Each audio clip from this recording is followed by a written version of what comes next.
There are lots of different methods for making doll shoes, but this is a way that I've been using for a while to make really effective doll boots with really simple materials. Looks great, it's easy to do. In front of you, you can see everything you're going to need to make these. First of all, the fabric. The main thing is that this needs to be stretch fabric to make these really simple. Stretch fabric will slide onto the doll's legs without needing any sort of closure, and also it doesn't fray. So that means you don't need to do so much like hemming with it. I'm going to be using these 4 fabrics here to make some boots today. The faux fur or minky is particularly easy and it looks really great and it gives it a nice 60s kind of vibe, but anything that is stretch is going to work. You need something, this is real leather, it's a scrap of real leather. You need either real leather or a faux leather that again doesn't fray and has a bit of stiffness to it. That's going to be the sole of the shoe. You can use old shoes, old bags that you can reuse for that, anything you want. These are little scraps you can buy from craft stores in packages. The glue gun is really important. If you don't have one, I really recommend buying one. They're fairly cheap, and that's going to give the stiffness to the shoe that you do need to make the sole. I've just put a needle and thread here. I'm going to be using a sewing machine, but anything to be able to sew the boot together is perfect. If you're using hand sewing, then you can ignore this one, but if you're using a machine, then I really recommend this stabilizer for embroidery. So embroidery stabilizer, I'm going to draw the pattern onto it and sew through that. It makes it really easy to use stretch fabric on a sewing machine, and it is a great tool. You're going to use some pins to pin the stabilizer and hold the fabric together. So whether you are machine sewing or hand sewing, a couple of pins just to hold the fabric in place and make sure everything's even. Regular white paper and a pen to draw your pattern in the first case, and also some thin card, which is going to be the sole of the shoe, which will be just above the leather or leather type material that you use. If you don't have any plain white or anything like this, it really doesn't matter. Just an old cereal box or something like that will be perfect. To show that this method works for literally any fashion doll, I'm going to be working with 3 different sizes today, 3 totally different dolls. So we've got a Tonna Tyler, she's a 16-inch doll. I'm going to be making boots for her. I'm also going to be making boots for a Barbie. This is a Silkstone. I got her without any shoes, so she seems a great one that I can make some boots for. And finally, I'm going to be making boots for a Topper Dawn doll. She's only 6 inches tall, a little vintage doll from the 1970s. First thing I'm going to do is with each doll, I'm going to make 2 different patterns. I'm going to make a pattern of the leg shape and I'm going to make a pattern of the foot shape. For the leg shape, I'm going to lay her this way here so that the back of her leg is on the rear of the paper. I'm going to draw around it up to the height of the boot that I want. I can make long boots, I can make short boots, I can make thigh boots, anything I want. But I'm going to draw around that. For the sole of the shoe, I'm going to make sure that I swivel her foot like this so that I actually get the accurate shape rather than just placing her there and maybe not quite getting it right.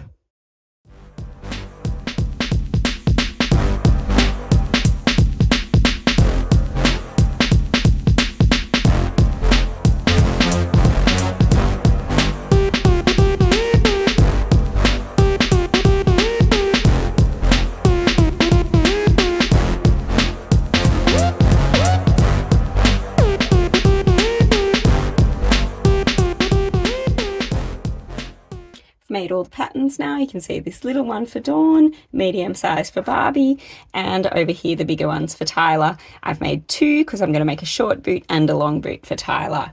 Your next step is that you're going to trace this onto whatever you're going to sew. If you're doing it on a machine and you do have the embroidery stabilizer, I trace directly onto that. You can sew through it and then tear it off. It stiffens it while you're sewing, which makes it much easier with the stretch fabric. If you don't have stabilizer, or if you're hand sewing, you can draw directly onto the fabric. The way you do that, so make sure you've got the stretch fabric, pull it so you know which direction the stretch is in, Once you know where you are, you're going to fold down the top bit. That makes the hem. We don't need to sew that because on this stretch fabric, there's not going to be any fray. We're going to fold that like this so that it's doubled over, and then place our pattern piece onto it with whatever the top is going to be right there. So if we're tracing directly onto the fabric, we're going to trace around there.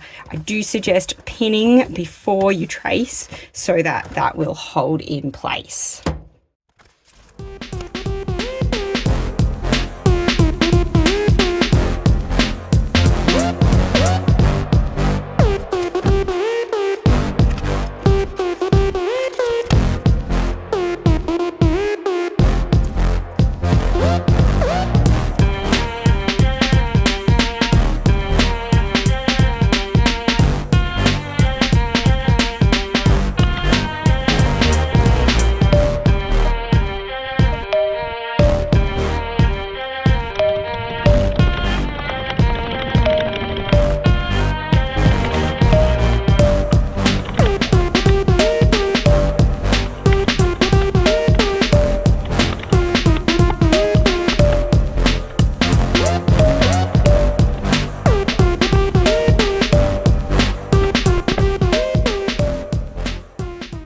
All the pieces are sewn now. Our next step is to tear away the stabilizer, cut all around the pattern piece that you have, and then turn it the right side out. Just a little tip, if you're struggling to turn them, especially with the tiny pieces, you can just use a regular cooking skewer and a straw, a drinking straw. You stick the straw in there and the skewer is going to help us to turn it.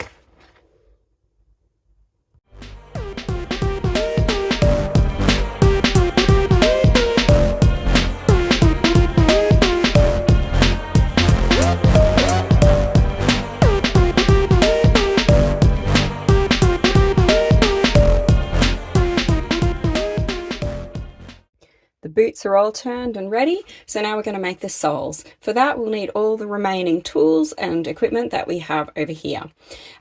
If you're making a sole for a really small doll, like the Dawn, you may not need the cardboard, but you will still need everything else. And for all the bigger dolls, you'll need the cardboard too.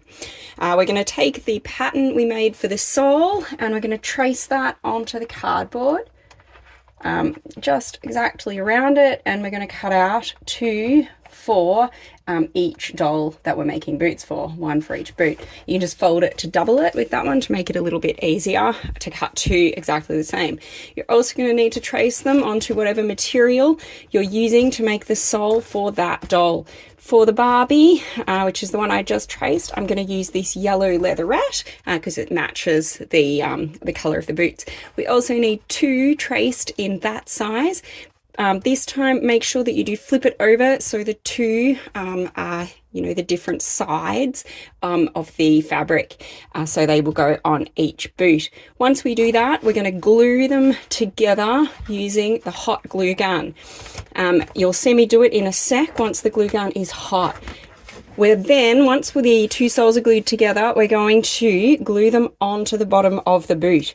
It is easier to do if the doll is wearing the boot because we're actually going to shape it around her foot, and that's going to give it the curved shape that will allow it to be a nice high-heeled boot.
Once the soles are on, all we need to do is attach a little heel piece to each of those.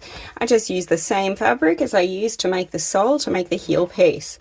It's pretty simple to do. If you just cut a small strip, you want a little bit less than a centimetre, depends a bit on the fabric you're using, and a bit longer than you want both heels to be.